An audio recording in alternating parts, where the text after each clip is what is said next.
हमारी बात doctor Nishant Tripathi sir, Patna के वरिष्ठ हृदय रोग विशेषज्ञ और HDNA हॉस्पिटल के डायरेक्टर से बात हो रही है। इनसे हृदय रोगी को ठंड आ रहा है, उसमें क्या ख्याल रखना चाहिए और उसके बारे में बात करेंगे। हाँ, थैंक यू डॉक्टर साहब। देखिए, ठंड में तो सिर्फ हृदय रोगों को जरूर ख्याल रखना चाहिए, सबको ख्याल रखना चाहिए। पहले ये समझना है कि ठंड में प्रॉब्लम हार्ट की बढ़ जाती है। और वो क्यों बढ़ जाती है? क्योंकि जब ठंडा वेदर आता है उस समय बॉडी के चेंजेस आते हैं, ब्लड प्रेशर बन जाता है, जो आर्टरीज होती है उसमें हम लोग बोलते हैं स्पाज्म या संकुचन आ जाता है, जिसकी वजह से ब्लड प्रेशर बढ़ने लगता है। कभी कभी हार्ट रेट के ऊपर असर पड़ता है, हार्ट रेट ऊपर या नीचे हो सकता है, शुगर के चेंजेस आ जाते हैं, ब्लड थोड़ा गाढ़ा होने की टेंडेंसी बढ़ जाती है, कोलेस्ट्रॉल बढ़ सकता है।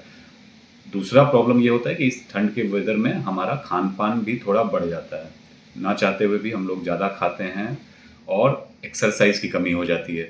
जितना हम लोग बाकी वेदर में एक्टिव रहते हैं, चलना फिरना करते हैं, ठंड के मौसम में उतना नहीं हो पाता है। तो इन सब वजहों से दुष्प्रभाव शरीर में दिखने लगते हैं। अब ये दुष्प्रभाव की वजह से आपका बीपी, आपका ब्लड शुगर, आपका कोलेस्ट्रॉल, ये सब डिस्टर्ब हो जाता है और इसका सबसे ज़्यादा नुकसान हृदय रोगियों को होता है। तो ये कारण है कि ठंड के मौसम में आप लोगों को सतर्कता ज़्यादा रखनी चाहिए। और इसका सबसे ज़रूरी टाइम होता है ठंड शुरू होने के पहले। आप अपना प्रॉपर चेकअप कराएं, अपना शुगर देख लें। आपको मालूम होना चाहिए आपका शुगर कैसा है, आपका कोलेस्ट्रॉल कैसा है, आपका बीपी कितना है।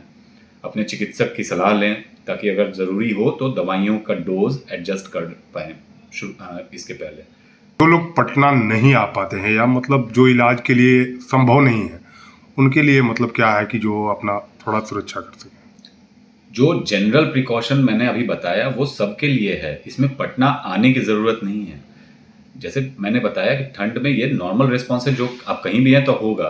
तो आपको पहले तो सतर्कता ज़रूरी है कि आप अपना पहले बीपी नफ वाले, ये सब तो आजकल हर जगह अवेलेबल है, बीपी पहले ही से क्लियर रखिए कि आपका बीपी बढ़ तो नहीं रहा है, शुगर बढ़ तो नहीं रहा है, कोलेस्ट्रॉल का एक बेसिक जांच करा लें।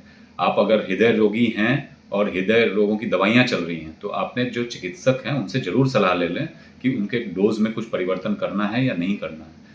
अब इसके बाद जो जनरल प्रिकॉशंस है जो आप कहीं भी रख सकते हैं, उसमें इम्पॉर्टेंट है कि ठंडे में बाहर ना निकलें बहुत ज़्यादा। जब कोल्ड शीतलहर जिसको हम लोग बोलते हैं वो अमूमन 1 महीना रहता है, तो शीतलहर का जब दौरान हो उस समय आप बिल्कुल ठंड में बाहर ना निकल जाएं। आमतौर पे पेरीफेरीज या गाँव में बहुत ज़्यादा हम देखते हैं कि लोग की जो आदत होती है सुबह सुबह निकल जाने की, अब उसमें आप लोग थोड़ा सा एहतियात रखिए कि धूप निकलने की कोशिश करें। जब धूप निकले तब बाहर निकलें, कान को ढक के रखें, अंदर गर्म कपड़े पहने, शरीर को ढक के रखें, ठंडे पानी से बचाव करें। बिल्कुल ठंड पानी से सुबह सुबह नहा लेंगे बाबा लोग और फिर बीमार पड़ जाते हैं। तो कोल्ड एक्सपोजर जिसको बोलते हैं, शीतलहर में खासकर कोल्ड एक्सपोजर से बचना है। दूसरा प्रिकॉशन रखना अपने खाने पीने पे। ठंड में इन्फेक्शन का रिस्क बढ़ जाता है, वो खाने पीने की चीज़ों से भी बढ़ता है और वातावरण से भी बढ़ता है। तो अगर आपके घर के आसपास हृदय के रोगी हैं आपके घर में, तो अगर किसी को सर्दी जुकाम है तो उनके पास न जाएं, मास्क का इस्तेमाल करें। हृदय के रोगियों को इन्फेक्शन से बचाव बहुत ज़रूरी है ठंड के मौसम में, क्योंकि ज़्यादातर डिस्टर्बेंस उसी की वजह से होती है, जब उन्हें इन्फेक्शन निमोनिया हो जाता है और फिर हम लोग हेल्पलेस हो जाते हैं, फिर सब लोग को भाग के यहाँ आना पड़ता है। तो अगर आपके घर में हृदय रोगी हैं, डायबिटीज़ के मरीज हैं, उम्र दराज लोग हैं, तो उनके आसपास इन्फेक्टेड बच्चों को, इन्फेक्टेड यंग लोगों को जाने से रोकें, या जब जाएं तो मास्क पहन के जाएं। दूसरा, खाने पीने की मैं जब बात कर रहा हूँ तो खाने पीने में गर्म खाना, साफ सुथरा खाना खाएं, जिससे कि तबीयत खराब ना हो, लूज मोशन, डायरिया, डिसेंट्री ये सब ना हो। ये प्रिकॉशन जनरल आप सबको रखनी चाहिए जाड़े के मौसम में। एक दूसरा सवाल है, बहुत सारे क्लिनिक में मरीज आते हैं जिनसे हम पूछते हैं, दवा का हिस्ट्री लेते हैं, तो अमूमन अगर हम 10 मरीज को देखते हैं उसमें 4-5 मरीज ज़रूर निकल जाते हैं जो बीपी का दवा छोड़ते हैं, लेते हैं। उसका क्या दुष्प्रभाव पड़ेगा, या शुगर का दवा छोड़ते लेते हैं उसके?